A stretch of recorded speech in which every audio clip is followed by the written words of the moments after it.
Vladimir Putin, Xi Jinping, and Kim Jong-un set to unite at major military parade. Kim Jong-un will join Xi Jinping and Vladimir Putin at a major military parade in Beijing this week, North Korean and Chinese state media have announced. The dictator will make the rare trip abroad as China marks the 80th anniversary of the end of the Second World War. Mr. Putin's presence had already been confirmed. He and Mr. Kim will be among 26 foreign leaders at the event, with none expected from the US or Western Europe. China, Russia, and North Korea are close allies. Beijing has long been Pyongyang's biggest aid and trading partner, while Mr. Kim has been providing the Russian president with troops for his war in Ukraine. There are currently no details of exactly when and for how long Mr. Kim will be in China. It's set to be his first visit in some 6 years, before the pandemic. But it may not be his last of his major global summits of the year, with Donald Trump having said earlier this week he fancies another meeting with the North Korean.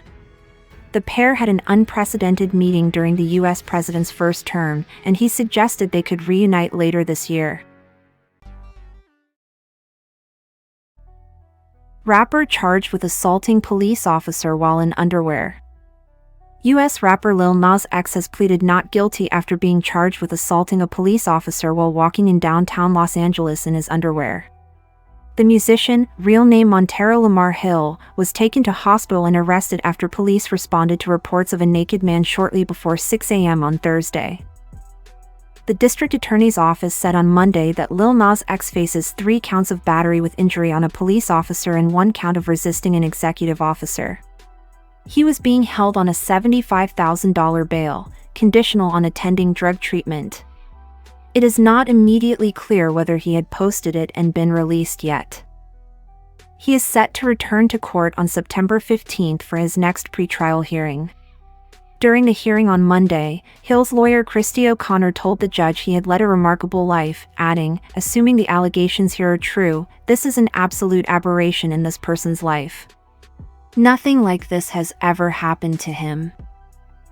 A law enforcement source told on Thursday that the Old Town Road and Industry Baby hitmaker punched an officer twice in the face during the encounter. The source added officers were unsure whether he was on any substances or in mental distress.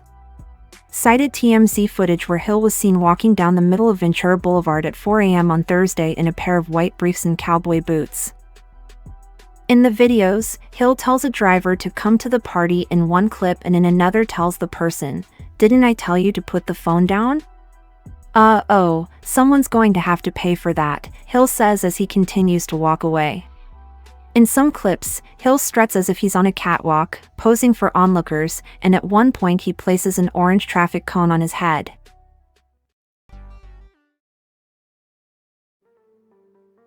Trump wants a reunion with Kim Jong-un. The timing is curious.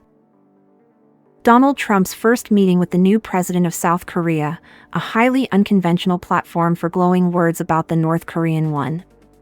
As he sat across from Lee Jae-myung, Mr. Trump said he got along great with Kim Jong-un and would like to meet him again this year. He said he would like to help the relationship between the two Koreas. The U.S. president's renewed interest in North Korea appears less about policy and more about theatrics. The historic image of Trump stepping onto North Korean soil in 2019 gave him global headlines. The timing is curious. North Korea has been busy polishing its nuclear credentials and vowing not to disarm without serious concessions. In other words, Pyongyang is holding the same cards it held 4 years ago, only now they're shinier. But since Trump's first-term meetings with Kim ended, North Korea has shown no interest in returning to talks. But these attempts at rapprochement come after the election in South Korea of Lee, who has pledged to reopen dialogue with North Korea. Trump seems eager to revive his image as the only U.S. president bold, or brash, enough to break bread with the ruler of the North Korea. Supporters call it visionary diplomacy, critics call it reality TV masquerading as foreign policy. Either way, Trump clearly sees value in the spectacle. Whether Kim Jong-un does is another story.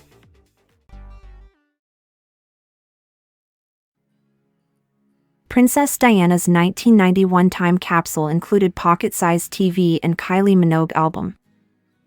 A pocket-sized color TV and a Kylie Minogue album were among the items. Diana, Princess of Wales, placed in a time capsule more than 30 years ago, which has now been opened. A solar-powered calculator, tree seeds in a bottle and a collection of each British coin up to the value of £1 to mark the 20th anniversary of decimalisation were also included in the 1991 collection. The items were chosen by children who suggested 8 items representing life in the 1990s for a BBC Blue Peter competition. The then Princess of Wales, who died in a Paris car crash in 1997, buried the container at Great Ormond Street Hospital, Gosh, in London in March 1991. The capsule was dug up early as the construction of a new children's cancer center begins. Staff at the hospital, either born in 1991 or already working at the hospital that year, helped to remove Diana's capsule. She became the president of Gosh in 1989 and regularly visited the specialist children's hospital. A few months after burying the capsule, Prince William, then 8 years old, spent 2 nights at the hospital with his parents after suffering a fractured skull following a blow to the head from a golf club. Minogue's Rhythm of Love, released in November 1990, was the singer's third studio album, and included hits such as Better the Devil You Know and Step Back in Time. South Korea to ban mobile phones in school classrooms. South Korea has passed a bill to ban the use of mobile phones and other digital devices in school classrooms nationwide, amid growing concerns about the effect of social media on young people. The ban, approved on Wednesday and set to take effect in March next year, makes South Korea the latest country to impose restrictions on smartphone and social media use for minors.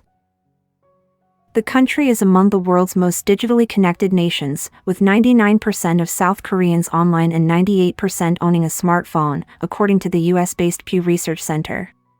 This is the highest rate among the 27 countries the center examined in 2022 and 2023. The law enforcing the ban received backing from both sides of parliament in Wednesday's vote. Our youth's addiction to social media is at a serious level now. Our kids, their eyes are red every morning. They are on Instagram until 2 or 3 a.m., said Cho Young-hun, a politician from the opposition People Power Party and a sponsor of the bill. A survey conducted by South Korea's Education Ministry found last year that about 37% of middle and high school students say social media affects their daily lives. The survey also found that 22%, the same group of students, feel anxious if they cannot access their social media accounts. Many schools in South Korea already enforce their own smartphone restrictions, which the new bill now officially establishes. Digital devices will remain allowed for students with disabilities or when used for educational purposes. Some youth advocacy groups have opposed the smartphone ban, saying it would violate children's human rights.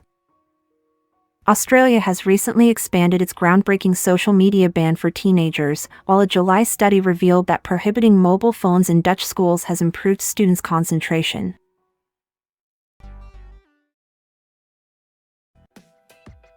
Electric cars eligible for £3,750 government discount revealed.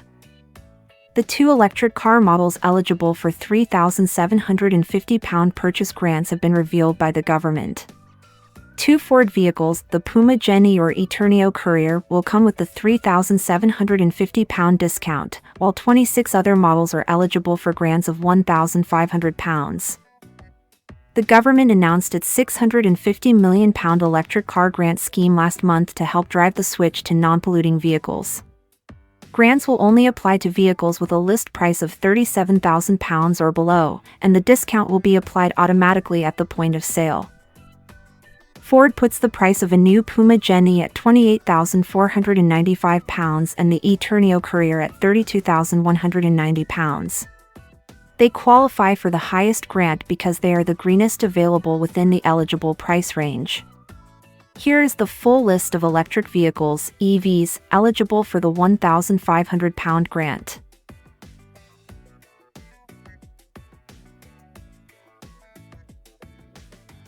The scheme comes in response to EV sales struggling to keep pace with what is needed to meet emissions targets. Challenges include the high prices for electric cars when compared to conventionally powered models. The government has pledged to ban the sale of new fully petrol or diesel cars and vans from 2030, but has allowed non-plug-in hybrid sales to continue until this year. Transport Secretary Heidi Alexander said, "Our measures are driving competition in the UK EV market, boosting economic growth, and supporting jobs and skills." Edmund King, AA president, welcomed the arrival of the discounts, saying they might help some drivers bridge the financial gap to make these cars affordable. Ian Plummer, commercial director at online vehicle marketplace AutoTrader, said it had prompted the highest uptick in consumer demand for electric vehicles on the platform for 3 years.